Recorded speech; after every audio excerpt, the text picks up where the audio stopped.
Hello বন্ধুরা, কেমন আছেন সবাই? তো নাস্তার বিরতির পর আবার চলে আসলাম আপনাদেরকে দেখাতে। এটা হচ্ছে নীলা মার্কেট, যেটা পেছনে ছিল সেই বাজারটা এখন চলে আসছে আর একটু সামনের দিকে নদী তীরে। তা এখন দেখাবো আপনাদের হচ্ছে নীলদিঘি রেস্টুরেন্ট। এটা হচ্ছে এই দিকটাতে, সামনে গেলে একটা রেস্টুরেন্ট দেখা যাবে, সেটার নাম হচ্ছে নীলদিঘি। আর আরেকটু সামনে যদি আগাই তাহলে আমরা দেখব বালু নদী, কিন্তু সময় স্বল্পতার কারণে আমরা যেতে পারছি না বালু নদীতে। তো আজকে আপনাদেরকে দেখাবো নীলা মার্কেটের যে পুরনো বাজারটা, সেটা।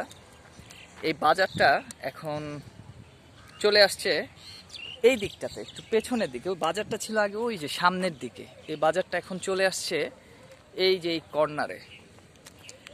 সূর্যের প্রচণ্ড তাপ, কিছুক্ষণ আগে অনেক কুয়াশা ছিল, কিন্তু এই কুয়াশা এখন চলে যেয়ে একটা রৌদ্রোজ্জ্বল পরিবেশ, ভালো। এখন আপনাদেরকে দেখাবো নীলা মার্কেটের যে বাজার, সেটা দেখুন। এই যে নীলা মার্কেটের বাজার, এটা হচ্ছে যে ওই যে পেছনে শেখ হাসিনা স্টেডিয়ামের পাশ থেকে একটু ডানে টান করলে চৌরাস্তা, আর চৌরাস্তা থেকে একটু আগালে হচ্ছে বাজার। এই হচ্ছে বাজারটা, এটা হচ্ছে নীলা মার্কেটের বাজার। আর সামনে দেখতে পাচ্ছেন আমার আঙ্কেল এবং কাজিনরা বাজার করাতে ব্যস্ত। এটা হচ্ছে একটা আচারের দোকান, সিরাজ ভাইয়ের পঞ্চরসের আচার।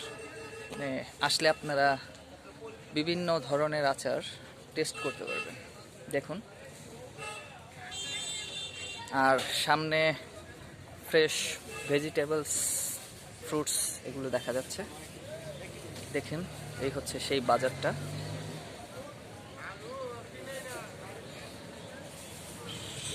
সুন্দর মনোরম পরিবেশ।